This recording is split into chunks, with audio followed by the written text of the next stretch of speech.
Volumetric strain हम लोग बात करने वाले हैं। सबसे पहले ये समझिए कि वॉल्यूमेट्रिक स्ट्रेन एक नॉर्मल स्ट्रेन होता है जिसे हम लोग लिखते हैं एप्सिलॉन वी से।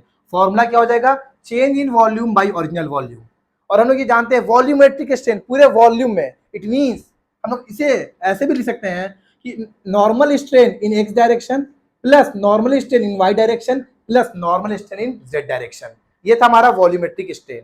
अब हम लोग देखने वाले हैं volumetric strain for special shape.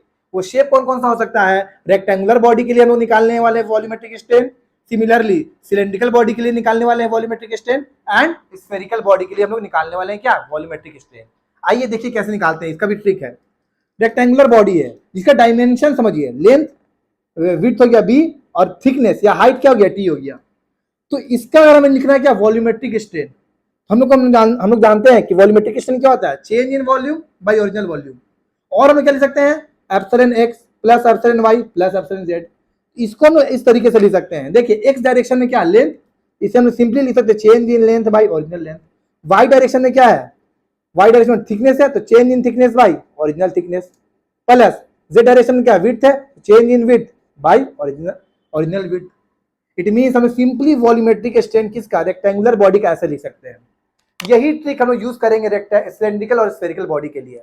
समझ आना चाहिए। यहाँ पे क्या क्या है, लेंथ था तो क्या लिख दिए, change in length by original length, और विड्थ था तो change in width by original width, और थिकनेस था तो change in thickness by original thickness. Clear है। अब आइए सिलेंड्रिकल बॉडी में। सिलेंड्रिकल बॉडी में क्या होता है, डायमीटर आता है कितनी बार, 2 बार, और लेंथ आता है। तो डायरेक्ट लिखेंगे वॉल्यूमेट्रिक स्ट्रेन होगा change in length by original length, एक लेंथ था, plus plus change in diameter by original diameter. But कितनी बार था, ये 2 बार, इसलिए हम 2 यहाँ पे लगा देंगे। ये हमारा हो गया वॉल्यूमेट्रिक स्ट्रेन किसके लिए, सिलेंड्रिकल बॉडी के लिए। और ये जो change in diameter by original diameter होता है इसे बोलते हैं हुप स्ट्रेन। आगे आ जाइए, यहाँ पे लेंथ चला गया, विड्थ चला गया, तीनों डायमेंशन किसमें होता है, डायमीटर के टर्म्स में, किसमें, स्फेरिकल बॉडी में। तो यहाँ पे जो वॉल्यूमेट्रिक स्ट्रेन हो जाएगा फॉर स्फेरिकल बॉडी, बोलेंगे change in diameter by original diameter. But ये कितनी बार आएगा, ये 3 बार आएगा। ये हमारा हो जाएगा volumetric strain for spherical body. याद करने का तरीका समझ लीजिए, जितने डायमेंशंस होते हैं उसी को लिखते हैं change in length by original length. Rectangular body में क्या था, लेंथ विड्थ और थिकनेस, तीनों को ऐसे लिख दिया। सिलेंड्रिकल बॉडी में क्या था, लेंथ था और डायमीटर कितनी बार होता है, 2 बार। एक बार लेंथ का लिखिए, 2 बार हम लोग change in diameter by original diameter. But spherical body में तीनों डायमेंशन किसमें रहता है, डायमीटर के टर्म्स में रहते हैं, इसलिए हम लोग लिख देंगे 3 times del D by D. ये था हमारा volumetric strain for some special shape.